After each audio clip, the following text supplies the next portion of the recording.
Hello friends, welcome to wifi study. दोस्तों, स्वागत करता हूं आप सभी का वाईफाई स्टडी पार्टनर अकेडमी पर। गुड इवनिंग गाइस, क्या हाल चाल आप सभी लोगों के।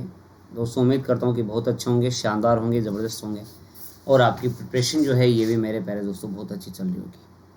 हम चर्चा कर रहे थे गुप्तकालीन साहित्य के बारे में और मैंने आपको ये बताया था कि साहित्य के स्वर्ण युग की संज्ञा भी इस काल को दी जाती है और राजकीय भाषा जो इस काल की थी वो मेरे प्यारे दोस्तों आपके संस्कृत। गुप्त काल में ही पुराणों और वैदिक साहित्य जैसे गृह्य सूत्र, धर्म सूत्र आधारित टीकाएं लिखी गई। रामायण महाभारत का संकलन का कार्य भी 4वीं-5वीं सदी में ही पूर्ण हुआ था और कालिदास जैसे लेखक की चर्चा हमने की, उनका संबंध भी मेरे प्यारे दोस्तों इसी काल से आता है। जैसे कालिदास की काव्य रचनाओं के बारे में मैंने आपको बताया था, मेघदूत, रघुवंश, शोर कुमार संभव। नाट्य रचनाएं जो आती हैं, मालविकाग्निमित्र, विक्रम मौर्यवंशियम, अभिज्ञान शाकुंतलम। और अभिज्ञान शाकुंतलम मैंने आपको बताया प्रथम भारतीय रचना जिसका यूरोपीय भाषाओं में क्या हुआ था, अनुवाद हुआ था। यहाँ तक चर्चा हमने यहाँ पर की थी। अब देखिएगा, आगे बढ़ते हैं, बात करते हैं मेरे प्यारे दोस्तों जो सूत्र साहित्य आता है, जो पुराणों की स्मृति साहित्य जो आता है, पुराण जो आते हैं, इनके बारे में भी हमें थोड़ी सी चर्चा करनी पड़ेगी। तो सूत्रों की रचना जो है ये वैदिक साहित्य की अक्षुण्णता बनाए रखने के लिए हुई।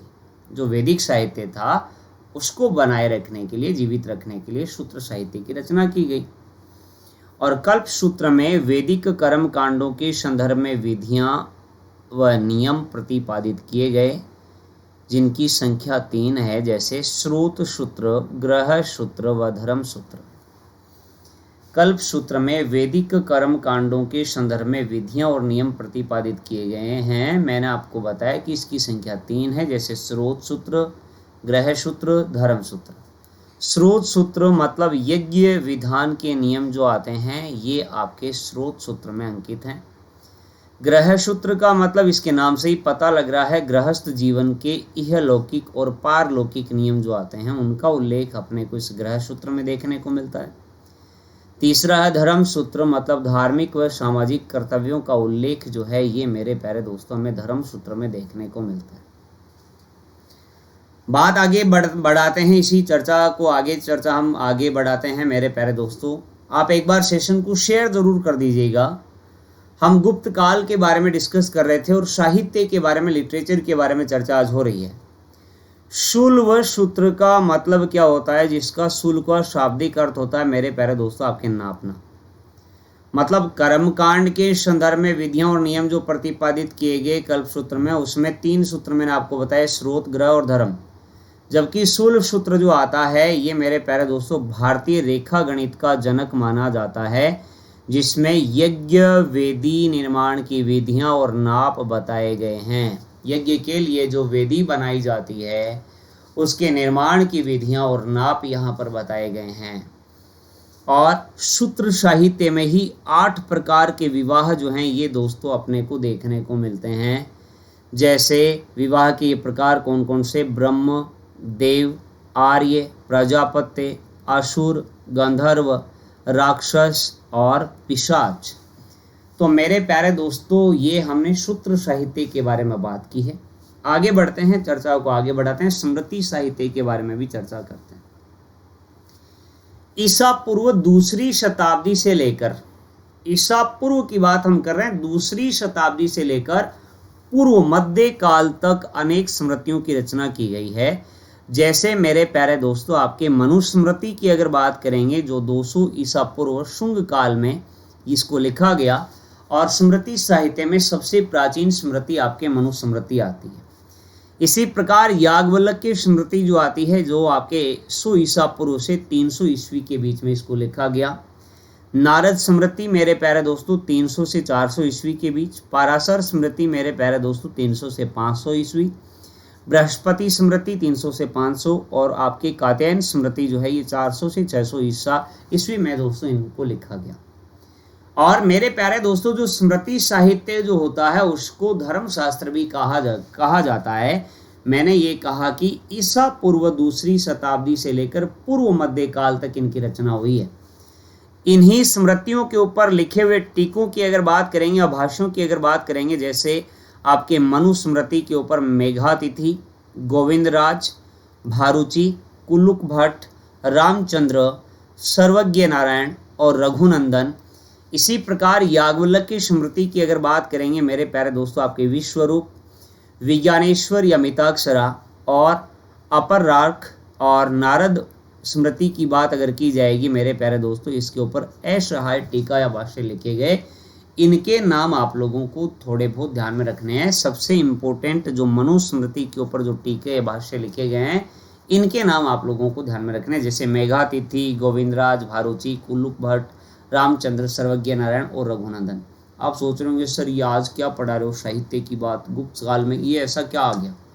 अरे मेरे प्यारे दोस्तों, हम बात कर रहे हैं जो आपके स्मृति साहित्य जिसकी रचना आपके ईसा पूर्व से लेकर मध्यकाल तक हुई है, उसके ऊपर जो टीका लिखने का कार्य जो अपने को इस काल में देखने को मिलता है, उसके बारे में मैं आपको थोड़ी थोड़ी बेसिक बातें बता रहा हूँ। बात कर लेते हैं पुराण की। पुराण से आशय क्या होता है? पुराण का मतलब होता है प्राचीन आख्यान।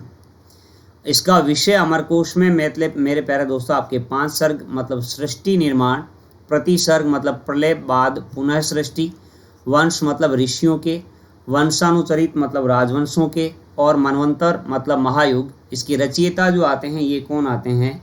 ये मेरे प्यारे दोस्तों आपके यहाँ पर जो है ये लोमहर्ष और उग्र सर्वा के द्वारा आपकी इनकी रचना की गई। इनकी संख्या जो आती है ये मेरे प्यारे दोस्तों आपके कितनी आती है? 18। आपको पता ही होगा। इनमें सबसे प्राचीनतम जो आता है ये मेरे प्यारे दोस्तों कौन सा आता है? मत्स्य पुराण आता है। कौन सा है? पुराण, मत्स्य पुराण, जबकि स्मृति मनुस्मृति। अब इसमें भारत का वर्णन किया गया, अर्थात विष्णु पुराण की बात अगर हम करेंगे, उत्तरम यत समुद्रस्य हिमाद्रिश्चैव दक्षिणम वर्ष तद भारतम नाम भारती यत्र संतति, अर्थात जिसके उत्तर में हिमालय और दक्षिण में समुद्र है वह पुण्य भूमि भारत और यहाँ के रहने वाले लोग भारतीय हैं। राजवंशों की अगर बात करेंगे मेरे प्यारे दोस्तों, आपके यहाँ पर मौर्य वंश के समय विष्णु पुराण, शुंग और सातवाहन वंश का उल्लेख अपने को मत्स्य पुराण और गुप्त वंश का उल्लेख अपने को वायु पुराण में देखने को मिलता है।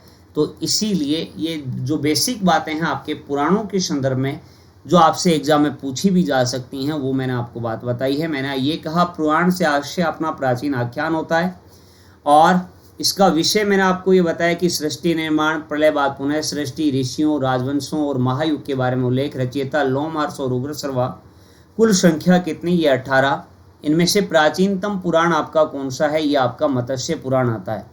भारत का वर्णन अपने को किस में देखने को मिलता है? विष्णु पुराण में देखने को मिलता है। ध्यान में रखिएगा इनको भी। अब देखिएगा, बात हम अगर करें गुप्तकालीन साहित्य के बारे में, हम चर्चा यहाँ पर कर रहे थे, तो इसके लिए जो और इम्पोर्टेंट बातें आती हैं वो भी मैं आपको भी बताने वाला हूँ।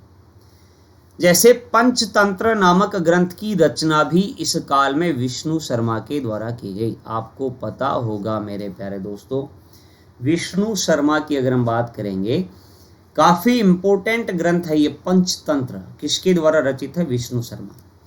संस्कृत व्याकरण के विकास में भी गुप्त काल का विशेष योगदान है, जिसका आधार पाणिनि की अष्टाध्यायी और पतंजलि के महाभाष्य पर लिखा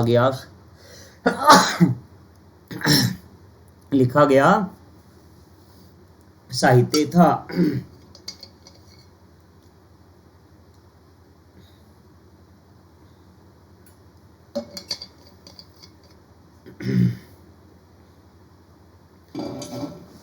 तो मेरे प्यारे दोस्तों, एक तो ये ग्रंथ आप लोगों को विशेष ध्यान में रखना है, पंचतंत्र। किसकी पुस्तक? विष्णु शर्मा। और संस्कृत व्याकरण के विकास की बात हमने की, उसमें भी गुप्त काल का विशेष योगदान रहा, जिसका आधार मैंने आपको बताया पाणिनि की अष्टाध्यायी आती है और पतंजलि के महाभाष्य के ऊपर लिखा गया साहित्य आता है, जिससे संस्कृत के व्याकरण को विशेष विकास में योगदान अपने को मिला। भर्तृहरि ने नीति शतक, श्रृंगार शतक और नीति शतक लिखने के साथ ही पतंजलि के महाभाष्य के ऊपर भी टीका लिखा है। किसके द्वारा लिखा गया? भर्तृहरि की बात हम कर रहे हैं। कौन से काल से संबंधित साहित्य की चर्चा कर रहे हैं? गुप्तकालीन साहित्य जो आता है उसके बारे में मैं आपको बता रहा हूँ। यहाँ पर भर्तृहरि ने नीति शतक, श्रृंगार शतक, नीति शतक और लिखने के साथ ही पतंजलि के महाभाष्य के ऊपर भी मेरे प्यारे दोस्तों आपके टीका लिखा। इस काल में बौद्ध ग्रंथों पर टीकाएं जो हैं ये मेरे प्यारे दोस्तों आपके पाली भाषा में लिखी गई। कात्यायन प्रकरण ऐसा ही एक अपने को ग्रंथ पाली भाषा में देखने को मिलता है। प्राकृत व्याकरण ग्रंथों में प्रमुख आपके वर रुचिकृत, प्राकृत प्रकाश और चंड का प्राकृत लक्षण, ये भी आप लोग ध्यान में रख सकते हो।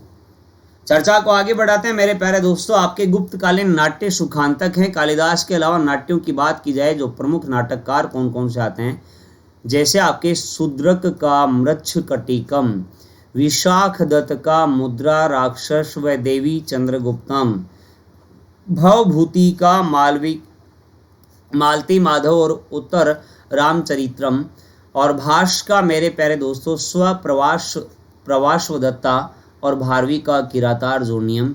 ये आपके यहाँ पर कालिदास के अलावा अन्य नाटक जो आते हैं, नाट्य जो आते हैं, उनके बारे में मैंने आपको यहाँ पर बताया है। शूद्रक का मृच्छकटिकम, विशाख दत्त का मुद्रा राक्षस व देवी चंद्रगुप्तम, भवभूति का मालती माधव और उत्तर रामचरितम, भाष का स्वप्रवास दत्ता, भारवी का किरातार्जुनीयम। ये सारे अपने को गुप्तकालीन साहित्य के गुप्तकालीन नाट्य अपने को देखने को मिलते हैं। हालांकि इनमें सबसे इम्पोर्टेंट तो कालिदास के प्रमुख नाट्य, जो कालिदास की जो रचनाएं आती हैं वो तो हैं ही हैं। कई बार इनमें से भी आपसे सीधा सीधा प्रश्न पूछ लिया जाता है, जैसे भारवी की पुस्तक किरातार्जुनीयम काफ़ी इम्पोर्टेंट है। इसी प्रकार विशाख दत्त का मुद्रा राक्षस और देवी चंद्रगुप्तम, ये भी काफ़ी इम्पोर्टेंट है। इन दोनों को तो आप लोग अवश्य ही ध्यान में रखिएगा। चलिएगा आगे बढ़ते हैं, बात करते हैं गुप्तकाल में विज्ञान और प्रौद्योगिकी में भी क्या विकास हुआ, उसकी भी बात हमें थोड़ी बहुत कर लेनी चाहिए मेरे प्यारे दोस्तों। जैसे गुप्त काल को खगोल, गणित और चिकित्सा के क्षेत्र में विशेष उपलब्धियों के लिए जाना जाता है। सबसे प्रमुख नाम मेरे प्यारे दोस्तों किसका आता है, आर्यभट्ट, जिन्होंने आपके कौन सा ग्रंथ लिखा, आर्यभट्टियम। क्या लिखा, आर्यभट्टियम, काफ़ी इम्पोर्टेंट है। किसके द्वारा लिखा गया था, आर्यभट्ट के द्वारा लिखा गया था। ये मेरे प्यारे दोस्तों आपके 4 भागों में इसका उल्लेख अपने को देखने को मिलता है, और इसमें दशमलव पद्धति का उल्लेख है। कौन सी पद्धति का, दशमलव पद्धति का उल्लेख अपने को इसमें देखने को मिलता है।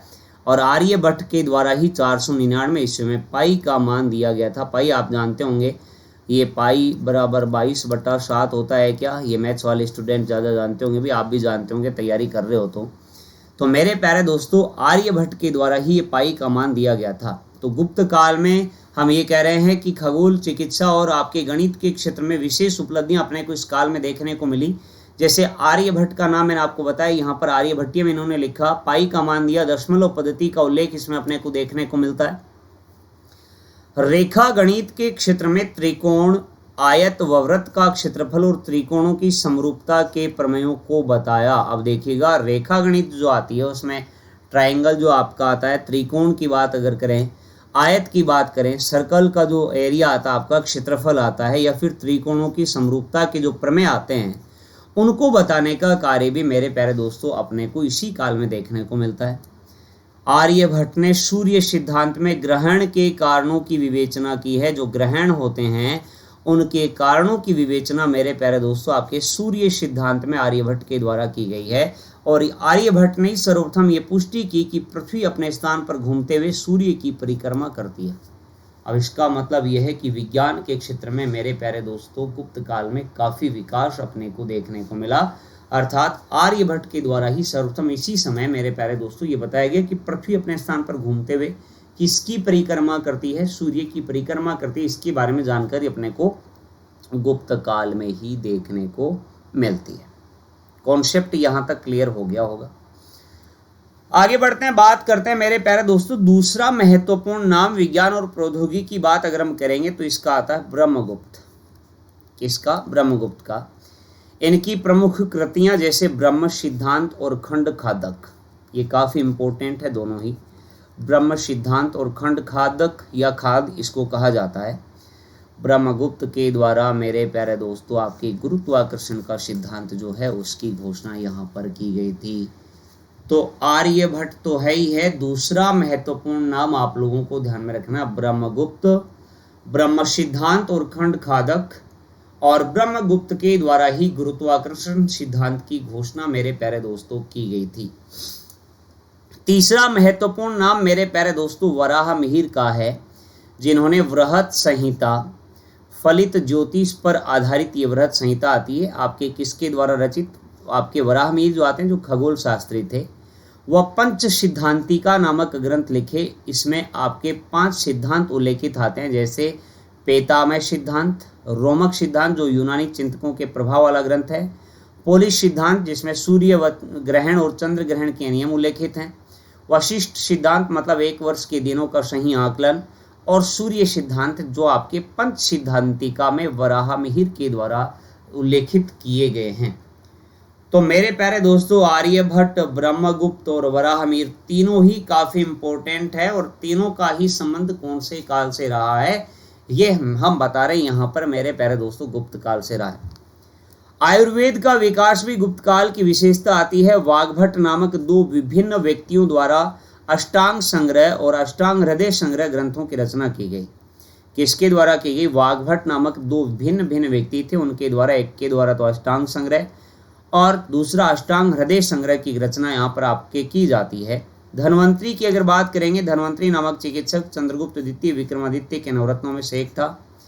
पशु रोगों के ऊपर मेरे प्यारे दोस्तों आपके हस्तायुर्वेद और गजायुर्वेद ग्रंथ लिखे गए।